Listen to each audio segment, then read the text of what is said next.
देखिए, ये तो बात इसका जो सिक्योरिटी का जहाँ ताल्लुक है कि अगर अनंतनाग के अंदर हमारा एक सिपाही शहीद हो गया, उसके बाद कुलगाम के अंदर 2 लेबरर मारे गए, और ये तो उन लोगों को जवाब देना पड़ेगा जो कहते हैं जम्मू कश्मीर में हालात ठीक हैं। अगर हालात ठीक हैं तो फिर ये कैसे हुआ? इसलिए मेरे ख्याल डीजीपी साहब का सबसे बड़ा उनको इस बात पे क्लैरिटी देनी चाहिए, क्योंकि हम तो जब भी सुनते हैं हमेशा सिक्योरिटी फोर्सेस कहती हैं यहाँ, क्योंकि एक वक्त था कि जम्मू कश्मीर में मिलिटेंसी थी, लोग कहते थे मिलिटेंसी थी। अब तो वक्त ये आ गया है, कहते हैं ये इस इलाके में नहीं है, इस इलाके में नहीं है, सारा साफ है, बिल्कुल ठीक है, हालात नॉर्मल है। तो अगर नॉर्मल है तो फिर ये क्यों हो रहा है? तो इसलिए ये एक सवाल आपका वाजिब है, और जो एजेंसीज, जो सिक्योरिटी एजेंसीज हैं, जो सीआईडी की एजेंसीज हैं, उनको भी जवाब देना पड़ेगा कि अगर आप लोग कहते हैं सारे हालात जम्मू कश्मीर के ठीक हैं तो ये हमले कैसे हो रहे हैं? ये एक आपका वाजिब सवाल है, और इसका जवाब, क्योंकि जम्मू कश्मीर सरकार के अंडर तो हमारे अंडर तो ये आती नहीं, सिक्योरिटी फोर्सेस आते नहीं हैं, और जिनके अंडर आते हैं उनको जवाब देना चाहिए और उनको बताना चाहिए कि ये हादसे कैसे हो रहे हैं। हम तो यही तो कह सकते हैं कि वो सुबह कब आएगी जिस दिन जम्मू कश्मीर में एक भी गोली नहीं चलेगी, और वो सुबह हम तो यही उम्मीद करते हैं कि जो कुलगाम में 2 लेबरर मारे गए, जो बेचारे में रोजी रोटी के लिए जम्मू कश्मीर में आए थे, या एक सिपाही हमारा जो अनंतनाग में शहीद हुआ है, हम यही दुआ करें कि रब यही हो कि ये आखिरी गोली हो, इसके बाद जम्मू कश्मीर में कोई गोली ना चले, हमारे कोई नाजायज़ लोग, चाहे सिक्योरिटी फोर्सेस के हैं, चाहे वो सिविलियन हैं, कोई भी ना मारा जाए, ये उम्मीद हम करते हैं। लेकिन सबसे बड़ा बात कि जहाँ तक सिक्योरिटी फोर्सेस, जो लोग जिम्मेवारी पोस्ट पर बैठे हैं, जो हमेशा वहाँ से एसी रूम में बैठ के आंकड़े देते हैं, उनके ऊपर ज़रूर एक सवाल खड़ा होता है कि ये हादसे, ये लोग कैसे मारे जाएं, इनका जवाब उनको देना पड़ेगा, और आप लोगों को उनसे जवाब मांगना भी चाहिए। सर, ममता बनर्जी पे आज अटैक हुआ, कल उन पे अटैक हुआ, उनकी गाड़ी पे पत्थर मारे गए, तो इसको कैसे? ये मेरे ख्याल अब बीजेपी के लोग, कई एमएलए यहाँ घूमते हैं, कई लीडर उनके घूमते हैं, जरा उनको पूछ लीजिए कि क्या बाबा साहब भीमराव अंबेडकर ने यही जम्मू कश्मीर और यही हिंदुस्तान का ख्वाब देखा था? महात्मा गांधी जी ने क्या यही हिंदुस्तान का ख्वाब देखा था?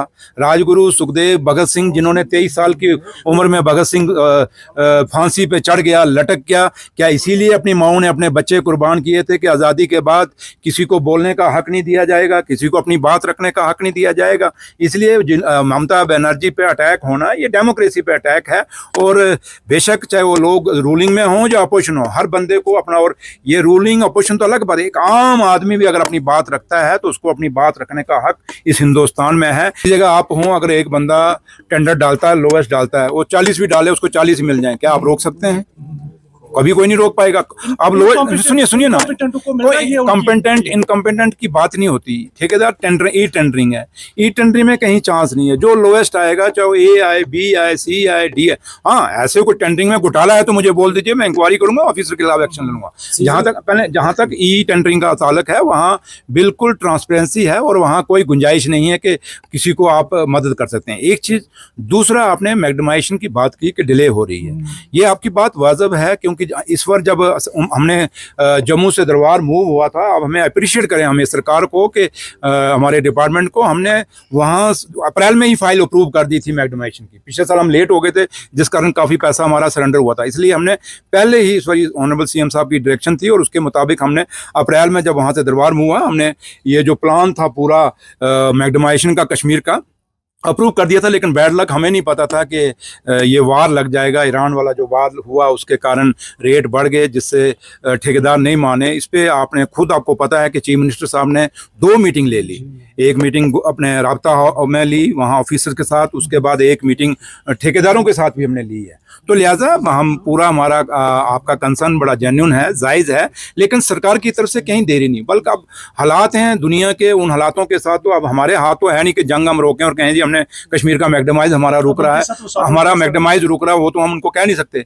लेकिन जहाँ तक सरकार का ताल्लुक है, हमने अपना प्लान बिल्कुल टाइमली पास कर दिया था, लेकिन फिर काफ़ी जगह मैग्डमाइज शुरू हो गया, ये भी आपको कहना चाहिए। और दूसरा, जहाँ आपने कहा लाइबिलिटी कब की हैं जरा आप थोड़ा सा ये 2015 से है। हाँ, तो थोड़ा सा हमारी लाइबिलिटी नहीं है, इस सरकार की लाइबिलिटी नहीं है, पुरानी लाइबिलिटी हैं। कैसे हुई, क्यों हुई, किधर से हुई, ये थोड़ा सा, यही तो हम पिछले 12 साल की जब बात करते हैं तो कई हमारे दोस्त हैं, बड़ा उनको तंगी हो जाती है, वो आके फिर यहाँ रोज बयानबाजी शुरू करते हैं बीजेपी वाले और पीडीपी वाले। उनको जरा पूछ लीजिए वो लाइबिलिटी किसने खड़ी की और वो लाइबिलिटी क्यों हुई, कैसे हुई, क्या प्रोसेस अडॉप्ट किया गया, और उसका अब किसी ने कोई गलती की है तो वो हम क्यों भुगतें। हाँ, हमारे टाइम में कोई लाइबिलिटी है तो आप हमें पूछ सकते हैं, हम उसका जवाब देंगे। ये नहीं कह सकते कि ये एग्जीबिशन फेल है, फेल कोई चीज नहीं होती। सेंटर की तरफ देखिए सर। सिर्फ है कि थोड़ा सा होता है कि किसी जगह फुटफॉल ज्यादा होता है, किसी जगह फुटफॉल कम होता है।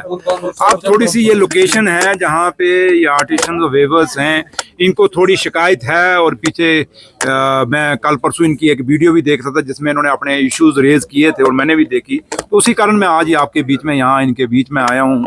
मैं देखना चाहता था और इनके जुबानी सुनना चाहता था कि ये क्या चाहते हैं, क्या वजूहात हैं कि जो चीज़ें इन्होंने एक सोशल मीडिया पे उठाई वो रीजंस क्या हैं। तो आके मुझे खुद भी महसूस हुआ कि ये लोगों की रोजी रोटी है, ये हमारा विरसा है, हमारी विरासत है, और ये लोगों ने इस वही हिंदुस्तान जिसको महात्मा गांधी जी ने कहा था कि यही हिंदुस्तान है जो गाँव में बसता है, और गाँव में अलग अलग, चाहे वो देश के अलग अलग हिस्सों से ये लोग यहाँ पे आए हुए हैं, और ये गांव के रोजगार को एक तो गांव में रोजगार को पैदा करते हैं, और दूसरा जो हमारी विरासत है इस हिंदुस्तान की, जो अपने हाथों से चीज़ें बनाते हैं, चाहे जम्मू कश्मीर के अंदर या बाकी देश के कोनों में, वो चीज़ें आपने देखी हैं, कितनी मेहनत उसमें है।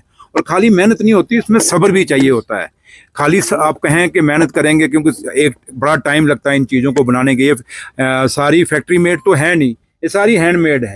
तो लिहाजा मैं इनके पास आया, मैंने इनको सुना है, ऑफिसर्स यहाँ मेरे साथ खड़े हैं, तो अब मैंने भी ऑफिसर्स को कहा है कि ये एसी कमरों में बैठ के ये डिसाइड नहीं किया जाएगा कि एग्जीबिशन कहाँ लगानी है। एग्जीबिशन लगाने का मतलब एक ही है कि इन लोगों का, एक तो हमारी जो विरासत है वो लोगों को पता चले कि हमारे बुजुर्ग क्या क्या बनाते थे। दूसरा ये है कि जो हमारी हेरिटेज है ये लोगों के बीच में जाए, और सबसे बड़ी बात कि ये लोग जो बनाते हैं, अगर इनको इनकम ही नहीं होगी, क्योंकि इनका ये सोर्स ऑफ इनकम भी है, अगर इनकम ही नहीं होगी तो ये प्रोडक्ट बनाना बंद कर देंगे। तो लिहाजा आज मैं अब इसके बाद, क्योंकि मैंने ये ऑन स्पॉट आके इन लोगों से बात की है, अब इनसे बात करके मैं एक मीटिंग भी लूँगा मैं ऑफिसरान के साथ, और ये एसी रूम में बैठ के ये डिसाइड नहीं होगा कि एग्जीबिशन कहाँ लगेगी, बल्कि हकीकत को देखा जाएगा कि टूरिस्ट का फुटफॉल कहाँ पे है।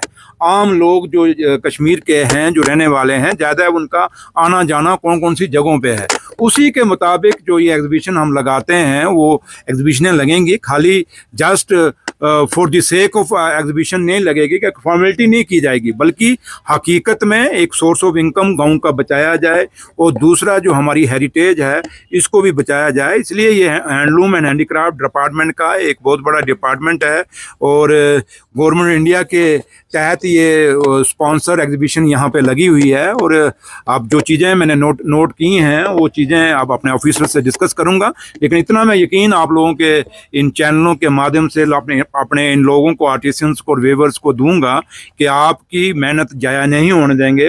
हमारी कोशिश रहेगी सरकार की कि आपकी जब भी कोई एग्जीबिशन लगे उस एग्जीबिशन का फुटफॉल हो सबसे पहले, और आपके प्रोडक्ट बिक सकें और आपकी रोजी रोटी जो है बन सके। कैसे हैं आप लोग? आप तो यहाँ से लोकल है मेरे ख्याल, है ना? आप कहाँ से हैं? वेस्ट बंगाल। कैसा है आपका, कैसा चल रहा है सेल? ढीला है? आपको कहाँ ठहराया है? कहाँ से हैं आप? सर इधर से पुलवामा से। ओके, आप लोकल हैं। पराली से बनाया, वहाँ टेंट के नीचे। पीपल का पता है, रियल पता है। हाँ, मिलते बात। आप कैसे हो? कैसा चल रहा है कुछ सेल या नहीं? कस्टमर कैसे हो? आप भी यहीं से लोकल?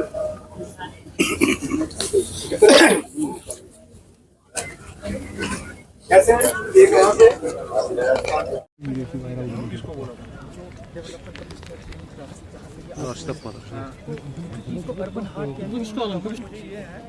अगर आपका यहाँ आप ठीक हैं? क्या कोई आ रहा है?